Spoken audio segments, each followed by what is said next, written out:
नमस्कार दोस्तों, आपका बोन डॉक्टर के अगले एपिसोड में आपका स्वागत है। आज हम बात करेंगे फीमर नेक स्ट्रेस फ्रैक्चर्स के बारे में। ये एपिसोड 3 है। तो आगे हम इन्वेस्टिगेशंस की और बात करते हैं। एमआरआई करना पड़ता है। एमआरआई के इंडिकेशन है जब रेडियोग्राफ नेगेटिव होते हैं।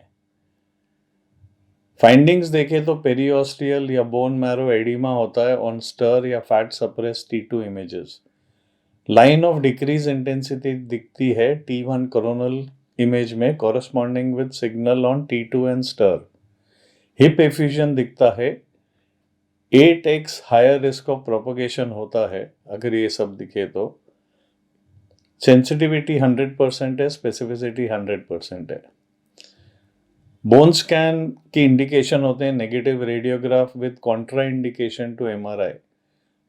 आजकल तो एमआरआई गोल्ड स्टैंडर्ड है इसके लिए। अगर बोन स्कैन करें तो फाइंडिंग होती है increased uptake in femoral neck. ये होता है क्योंकि इंक्रीज्ड मेटाबॉलिक एक्टिविटी होती है secondary to bone remodelling near the stress fracture. Utility इसकी देखें तो सेंसिटिविटी 93 to 100% है, स्पेसिफिसिटी 76 to 95% है। फॉल्स पॉजिटिव रेट है 32%। डिफरेंशियल डायग्नोसिस अगर देखें तो अर्ली ऑस्टियोआर्थराइटिस हो सकता है।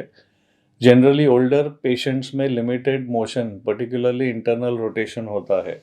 रेडियोग्राफ्स में जॉइंट स्पेस नैरोइंग होती है और सबकॉन्ड्रल स्क्लेरोसिस होता है। हिप लिबरल टेयर्स भी हो सकता है। हिप पेन और स्नैपिंग होता है यंग एक्टिव पेशेंट में, commonly with femoro acetabular impingement. MR arthrogram study है of choice for this problem. Chondral defects of hip हो सकते हैं। सिग्निफिकेंट क्लिनिकल ओवरलैप होता है with labral tears, femoro acetabular impingement या हिप डिस्प्लाजिया। एमआरआई डिटेक्ट कर सकता है कॉन्ड्रल डिफेक्ट और लूज बॉडीज। रेक्टस स्ट्रेन हो सकता है। एथलीट जिसमें सडन ऑनसेट हिप पेन है या टेंडरनेस है over rectus near anterior inferior iliac spine. Pain होता है इन पेशेंट्स में विद रेजिस्टेड हिप फ्लेक्शन या एक्सटेंशन। हिप ऑस्टियोनेक्रोसिस भी हो सकता है। History of radiation, trauma, sickle cell disease, steroid, alcoholism, lupus या other risk factors. Radiological finding दिखाते हैं स्क्लेरोटिक चेंजेस, क्रेसेंट साइन या flattening of femoral head. Osteoid osteoma भी हो सकता है। इंसिडियस ऑनसेट होता है विद नाइट टाइम पेन और इंप्रूव होता है विद NSAIDs। रेडियोग्राफ देखें तो रिएक्टिव बोन होता है अराउंड सेंट्रल नाइडस।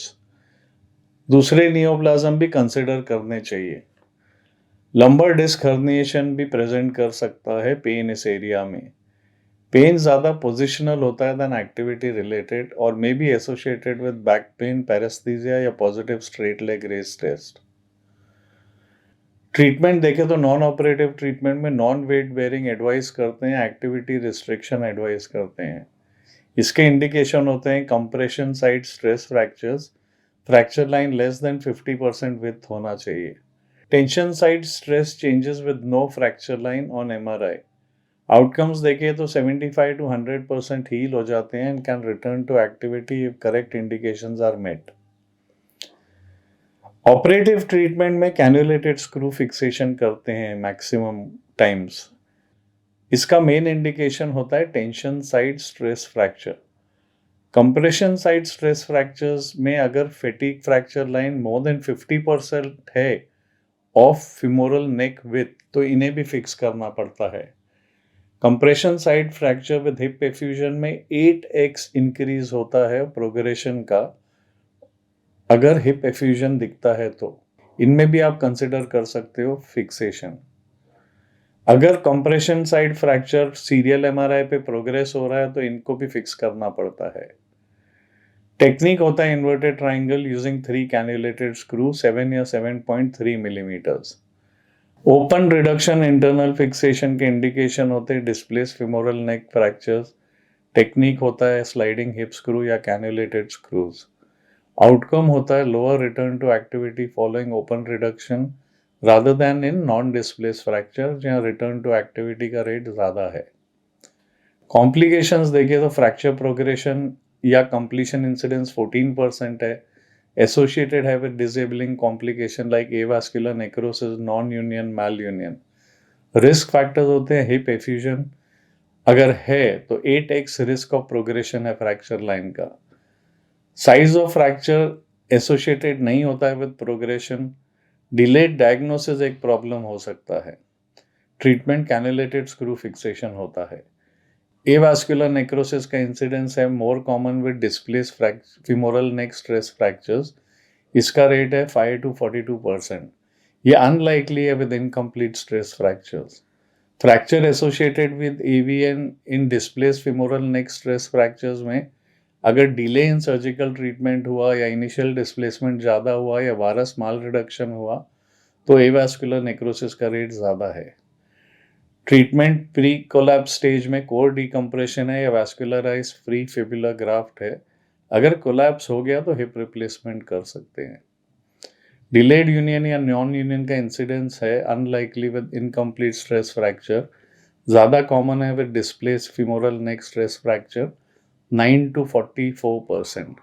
रिस्क फैक्टर होता है डिले इन ट्रीटमेंट या नॉन कंप्लायंस. ट्रीटमेंट होता है वाल्गस इंटरट्रोकैंट्रिक ऑस्टियोटोमी. वायरस मालयूनियन का इंसिडेंस है 5 to 33%. ट्रीटमेंट होता है revision, open reduction, internal fixation with bone grafting. अगर केस ज़्यादा खराब है तो हिप रिप्लेसमेंट कर सकते हैं. रीफ्रैक्चर के केसेस रिपोर्ट होते हैं following non operative treatment. Usually patient compliant नहीं होता. तो आज का एपिसोड यहीं ख़त्म होता है. अगर आपको पसंद आया तो लाइक बटन दबाइए, शेयर बटन दबाइए और हमारा एपिसोड देखने के लिए बहुत बहुत धन्यवाद.